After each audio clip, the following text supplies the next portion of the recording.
Kalau ditanya hal apa yang harus kita lepas supaya bisa belajar atau menyelesaikan pekerjaan lebih banyak, pasti banyak dari kita akan melepaskan satu aktivitas ini yang sebenarnya kita sangat cintai, yaitu tidur. Mungkin banyak dari kita suka berpikir kalau tidur itu menghambat produktivitas kita, di mana kita dianjurkan untuk tidur selama kurang lebih 7-9 jam per harinya untuk orang dewasa. 7-9 jam yang berharga ini kalau kita pakai untuk tidur akan habis sia-sia dan gak ada output yang kita bisa hasilkan. Mungkin itu adalah pemikiran dari banyak sekali orang di luar sana, dan mungkin kamu juga yang mengesampingkan tidur supaya bisa memuatkan lebih banyak pekerjaan untuk diselesaikan. Tujuan untuk menyelesaikan lebih banyak pekerjaan ada hubungannya dengan keinginan kita untuk lebih produktif. Tapi apakah merelakan waktu tidur kita untuk bekerja adalah ide yang bagus? Atau sebenarnya kekurangan tidur justru akan menghambat produktivitas kita? Faktanya, kekurangan tidur akan membuat performa kerja kita semakin rendah. Kekurangan tidur bisa mengurangi atensi dan fokus yang sangat berharga kalau kita ingin menghasilkan output yang terbaik untuk pekerjaan kita. Karena realitanya produktif itu bukan tergantung seberapa lama waktu kita bangun dalam satu hari, tapi tergantung seberapa efektif dan hal apa saja yang kita lakukan ketika kita bangun. Gak cuma terhadap atensi dan fokus yang sangat krusial untuk produktivitas kita, tapi kekurangan tidur juga bisa berdampak buruk terhadap aspek kognitif kita, seperti memori jangka panjang dan juga kemampuan decision making kita.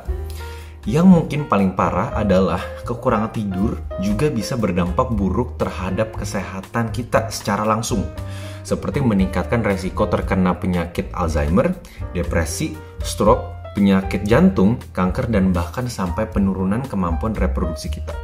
Intinya, gimana kita bisa produktif kalau kesehatan kita aja nggak optimal? Nah, sekarang gimana caranya supaya kita bisa tidur lebih efektif agar bisa tetap dan bahkan lebih produktif? Berikut adalah 3 tips untuk memaksimalkan tidur kita. 1. Konsumsi kafein dengan baik dan benar.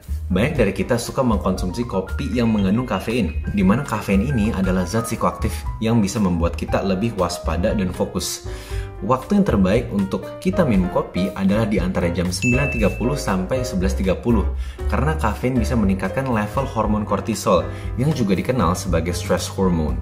Karena di jam tersebut tingkat hormon kortisol kita sedang turun, di mana kalau kita minum kopi di jam 8 sampai 9 pagi, hormon kortisol kita lagi tinggi-tingginya.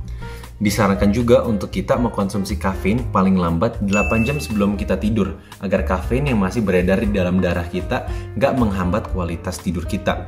Jadi kalau mau tidur jam 10 malam, waktu paling telat untuk mengkonsumsi kafein itu adalah di jam 2 siang. 2. Bangun kebiasaan tidur yang rutin.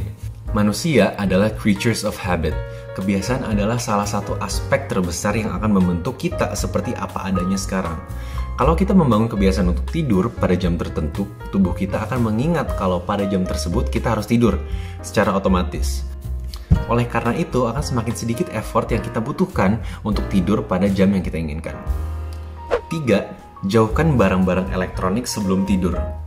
Barang-barang elektronik bisa menurunkan hormon melatonin, hormon yang mengatur siklus bangun dan tidur kita. Dimana kalau hormon ini menurun, tubuh kita akan ibaratnya diberikan sinyal oleh hormon ini untuk bangun. Jadi dengan tidak bermain atau menggunakan barang-barang elektronik sebelum tidur, hormon melatonin ini akan tetap bisa dalam keadaan tinggi pada malam hari seperti seharusnya dan memberikan sinyal ke tubuh kita untuk tidur. Jadi jangan lupa untuk tidur cukup, maka kita akan lebih produktif.